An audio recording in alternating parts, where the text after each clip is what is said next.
Hello everyone and welcome back to the YouTube channel. Duo Mafia here, and in today's video I want to be talking about the current offensive and defensive coordinators still left in the playoffs that the Jaguars have been rumored to be looking at. And I'm also going to touch on the fact that Byron Leftwich is getting a second interview with the Jacksonville Jaguars. And to jump right into this, I will say, when it comes to coordinators that played, or coached I should say, this weekend, Byron Leftwich did a very good job. Nathaniel Hackett did an okay job. I know he did play an elite defense in the 49ers defense, but having Aaron Rodgers and Devontae Adams, I think he could have schemed up a little bit more. I don't think he did a bad job per se, but I think he did an okay job. Todd Bowles, I don't really like what he did. I mean, in the second half, I will admit that their defense did pick it up. But let's be honest, if Todd Bowles doesn't blitz on that last drive, it probably goes to overtime. I don't really fully understand why he was blitzing on that last drive that allowed Kupp to get wide open downfield. I don't know why there was no safety help on that play, but that kind of made me hesitant with Todd Bowles even more than I already was. Because let's be honest, that's not something that would happen in a smart game or a smart playoff game. That's just sloppy calling. That's simply all it is. That's just sloppy. There's no way that you should allow them with, I don't remember the exact time on the clock, but there's no way with under a minute left that you should allow them to go 60 yards, 70 yards. That's just not okay, especially when you have a very good defense that had all the momentum in the world, by the way, because they just scored 24 unanswered points. And you're telling me your defense can't handle its own with four-man pass rush and good coverage? Are you kidding me? Come on, Todd Bowles. You are a better defensive coordinator than that. And I was honestly very disappointed in what he did with that blessed drive.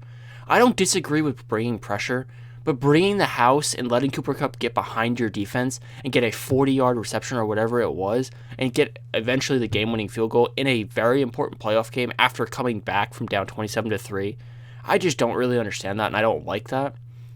And that really shows the ineptitude with the way Todd Bowles thinks and the way he coaches. And I don't like him as a head coach, and now I'm a little less interested in him as a defensive coordinator even, because that's such a bad situation to bring the house on an all-out blitz. I just don't understand it, and I don't like it. And to get more into detail with the Byron Leftwich situation, I think he coached a very good game. I know they started off a little slow, but I think it's just the fact that the Rams have such a formidable defense. And I will say the Buccaneers offense was missing their best offensive line piece in Tristan Wirfs at right tackle. He actually didn't play in that game. And you could tell that the backup, Josh Wells, I believe was his name, he did not play well at all. He played okay for a backup, I guess, but for a playoff game when you need your offensive line to stand up against a line that has Aaron Donald, Von Miller, and all these guys, you cannot have a backup right tackle that plays the way he did, especially when you have a 44-year-old quarterback. But considering that aspect and considering that they did come back from down 24 points, I think Byron Leftwich overall did a very good job.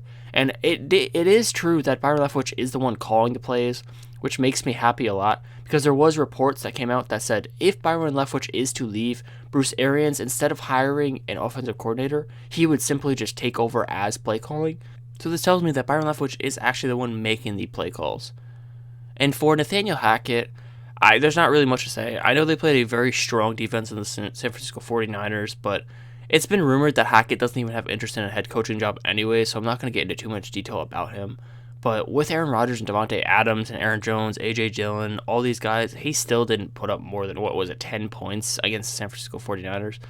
And honestly, the reason that the Packers were even in that game was because of the Packers' defense. It had nothing to do with their offense, which their offense was considered one of the best in the league. And they simply just didn't show up, and Hackett really just didn't coach very well. He didn't coach as well as I thought he was going to. And for me, Nathaniel Hackett really just didn't coach a good game from an offensive standpoint. And honestly, considering that he's not really interested in a head coaching job anyways, he's pretty much off the list at this point. It does suck to say that, but it's the truth of the matter right now. And I do hope Nathaniel Hackett has success whatever he does land up doing. But it has come out that he has no interest in being a head coach, so all the best to him. And the finalist at this point for the head coaching job, in my eyes, is Byron Leftwich. He is also getting a second interview. And basically what this second interview means is that Byron Leftwich is basically a finalist at this point for the Jacksonville Jaguars head coaching job, which is a good thing because I do like Byron Leftwich. I don't know if he's on my number one on the list, but he is a good culture fit, and he's a former Jaguars player, as well as he he's a good fit overall. He brings the offensive mind that we need. He's been working with Tom Brady, so that's a positive. He's been working with Bruce Arians, so that's a positive. He's still relatively young, so he has room to grow as a coach, which is another positive. And overall, he fits what the Jaguars are looking for. Now, I do know he has his pros and cons with him, but if the Jaguars do land up getting Byron Leftwich as their head coach, I think Jaguars fans should be happy with this. I think that's a very good move, and according to reports, Byron Leftwich is set to do his second interview on Tuesday, which is, of course, tomorrow. So we will know tomorrow if it goes well or if it does not go well.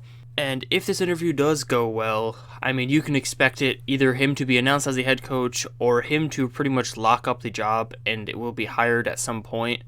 But if it doesn't go well, maybe the Jaguars will look somewhere else. But at this point, Byron Leftwich is looking like the overall favorite, and he is getting a second interview for the job officially, like he's officially getting it. And this officially makes him a true finalist for the head coaching job for the Jacksonville Jaguars in 2022. So be excited, Duval.